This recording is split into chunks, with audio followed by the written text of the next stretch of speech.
Charging an EV on a road trip is a drag, it just is. But with a vehicle like this, the Chevrolet Silverado EV Trail Boss, you might not have to because it offers up to 478 miles of range on a full charge. And that's perfect because we have a 460-mile road trip. We're gonna see if we can make it the whole way without having to stop and charge. But we're not crazy. We're gonna bring along our Ford F-150 hybrid to serve as a mobile generator in case we need to stop and charge along the way. And it's gonna be close because the Silverado is at 100% charge and it's showing 470 miles of estimated range. I think it's time to hit the road.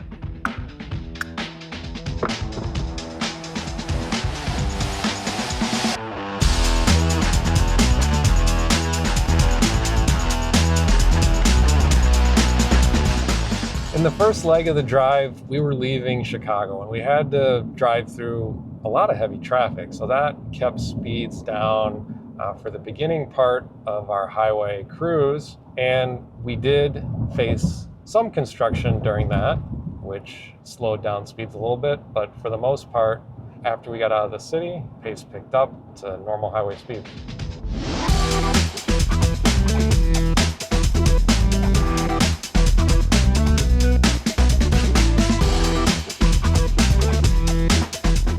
It's not going great. We've driven about 100 miles and we've used around 120 miles of range. Most of it's been on the highway. We've been going at highway speeds for the majority of this trip so far and averaging 2.1 miles per kilowatt hour.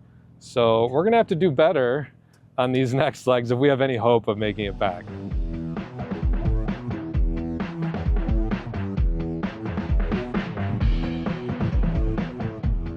This truck has the max battery that's offered, and it's a big battery. It's 205 kilowatt hours, but at that efficiency rate, we're only looking at 430 miles of range, which is not enough. So we'll see how we do on this second leg, which is roughly another 100 miles. Some of the strategies I've been using to try and maximize the range during this road trip are using Super Cruise, so it keeps the vehicle traveling at a steady state.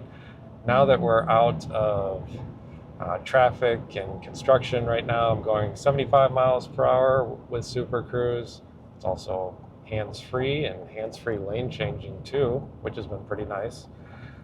Also, I have the regenerative braking set on the maximum, the high setting, to recuperate as much energy as possible when we're slowing down. There's also a normal setting, but I have it bumped up to that high setting right now.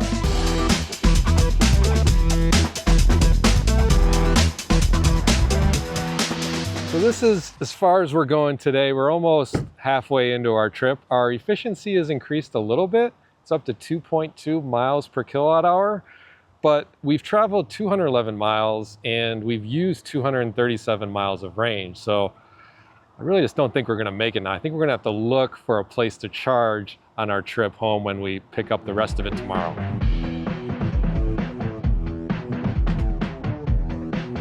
So we're halfway into our drive and we're heading back now.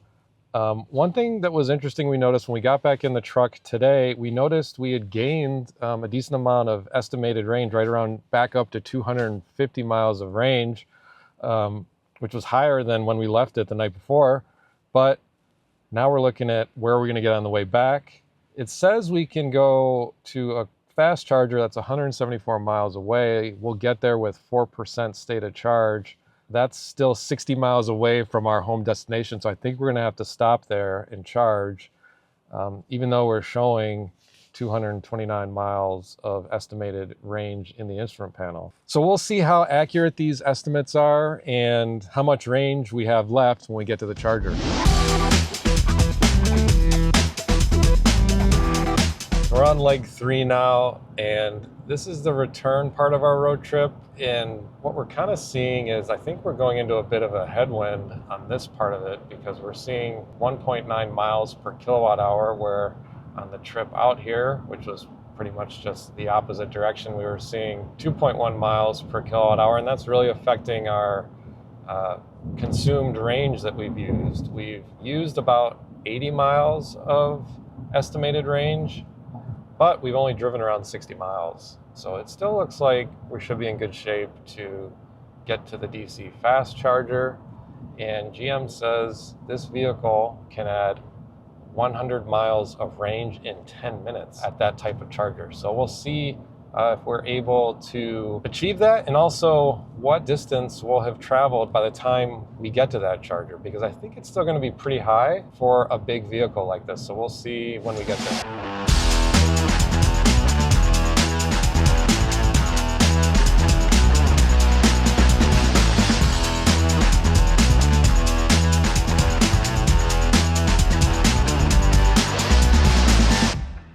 All right, so it's been 10 minutes. We started at 39 miles of range remaining. It's gone up to 113 miles. So that's a little bit short of 100 miles in 10 minutes. That's what GM said we could get with this. We're charging it around 206 kilowatts, which isn't bad, but again, a little bit lower than they said we could get in 10 minutes. This is a drag.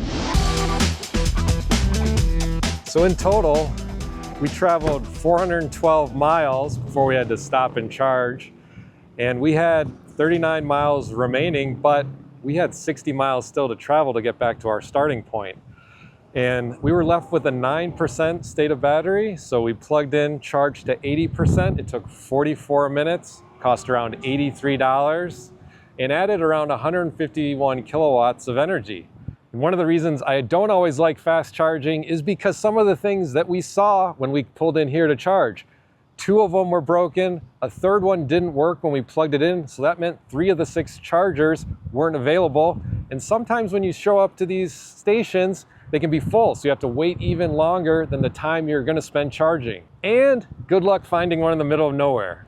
So we didn't make it all the way back to our starting point on a single charge, but more than 400 miles of travel distance is still pretty impressive for an electric vehicle. And I think if we had had some slower speed driving in there, we would have been able to make the range go even further. But if your road trips are like mine, they'd probably be a lot like this, with a lot of the driving done on the highway. If you want to see more electric vehicle coverage like this, be sure to check out Cars.com/news.